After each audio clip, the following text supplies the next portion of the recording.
طاقتور اطالوی مافیا کا قاتل جو کئی سال پیزا شیف بن کر پولیس کو چکمہ دیتا رہا بالآخر گرفتار ہو چکا ہے۔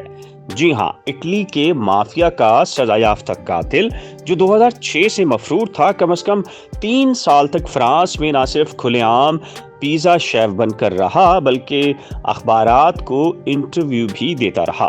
ایڈگارڈو گریکو کو آخر گرفتار کر لیا گیا ہے۔ اس کی گرفتاری حالیہ دنوں میں اطالوی حکام کی جانب سے اٹلی کے مافیا سے تعلق رکھنے والی دوسری بڑی اہم گرفتاری بتائی جاتی ہے۔ اس سے قبل 30 سال سے مفرور میٹیو میسنا ڈینارو کو اس وقت گرفتار کیا گیا جب وہ سسلی میں ایک کلینک میں پہنچے تھے۔ یہ دونوں افراد اٹلی کی پولیس کو 1990 کی دہائی میں ہونے والے بہیمانہ قتل کی وارداتوں میں مطلوب تھے۔ بتایا جاتا ہے کہ ایک جانب جہاں میسنا سسلی کے بدنام زمانہ کوسا نوسٹرا کے باسوں کے باس کہلائے جاتے تھے، وہیں گریکو کا تعلق ایک ایسے منظم جرائم پیشہ گینگ سے تھا جسے اینڈرانگیٹا کہا جاتا ہے۔ یہ گینگ اٹلی کے جنوبی علاقے کالاریا سے تعلق رکھتا ہے، تاہم اب یہ گروہ اٹلی کا سب سے طاقتور ترین مافیا بن چکا ہے، جس کی کارروائیاں یورپ بھر سے لے کر جنوبی امریکہ تک بتائی جاتی ہیں۔ 63 سالہ گریکو 1990 کی دہائی میں 2 گروپوں کے درمیان مافیا جنگ میں 2 بھائیوں کے قتل کی وارداتوں میں مطلوب ہوئے تھے۔ سٹیفانو اور جوزپے بارٹولومیو کو جنوری 1991 میں اٹلی کے کوسیزا شہر میں قتل کیا گیا تھا اور ان کی لاشیں کبھی نہیں ملی تھیں۔ خیال یہ کیا جاتا ہے کہ ان کی لاشوں کو تیزاب میں ڈال کر جلا دیا گیا تھا۔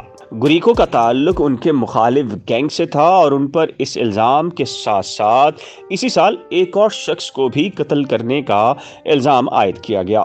2006 میں جب مقامی عدالت کی جانب سے ان کی گرفتاری کے وارنٹ جاری کیے گئے تو گریکو فرار ہو گئے۔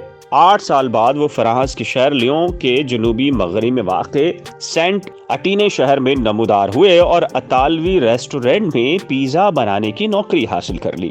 گریکو نے اپنی شناخت بدل لی اور خود کو پولو ڈمیترو کہلانا شروع کر دیا۔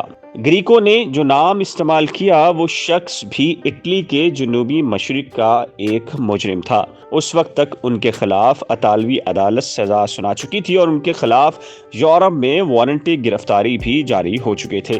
تاہم جولائی 2021 کو گریکو اپنی نئی شناخت سے کافی پراعتماد ہو چکے تھے، حتیٰ کہ انہوں نے ایک مقامی اخبار کو انٹرویو بھی دیا جس میں انہوں نے ریسٹورنٹ کی مقامی اور علاقائی ترکیبوں کا فخریہ انداز میں پیش کیا۔ اس وقت تک گریکو داڑھی رکھ چکے تھے اور چشمہ استعمال کرنے لگے تھے۔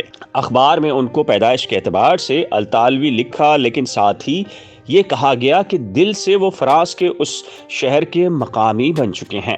تاہم اٹلی کے مشہور مافیا مخالف پروسیکیوٹر نکولا گرانٹی، جنہوں نے اٹلی کے اس وقت کے طاقتور ترین مافیا سے نپٹنے میں دہائیاں گزاری تھیں، اب بھی گریکو کا پیچھا کر رہے تھے۔ ایک بیان میں اٹلی کی پولیس نے کہا کہ 2019 سے تفتیش کار گریکو کے حامیوں کا پتہ لگا رہے تھے کہ آخرکار ان کو پتہ چلا کہ وہ فرانس میں ہیں۔ گریکو کو تلاش کرنے کی مہم میں انٹرپول اور فرانس کی پولیس نے بھی حصہ لیا اور گریکو کا پیچھا کیا گیا، جس کے بعد اطالوی پولیس نے ان کی شناخت کی تصدیق کرنے کے بعد بالآخر انہیں گرفتار کر لیا گیا۔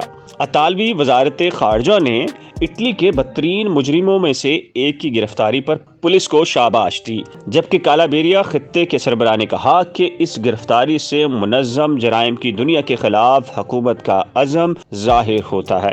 امید ہے آپ کو ہماری یہ ویڈیو پسند آئی ہوگی۔ ہمارے چینل کو سبسکرائب، ویڈیو کو شیئر، لائک اور بیل آئیکن کو لازم پریس کیجیے اور نیچے دیے گئے کمنٹ سیکشن میں اپنی قیمتی رائے کا اظہار ضرور کیجیے۔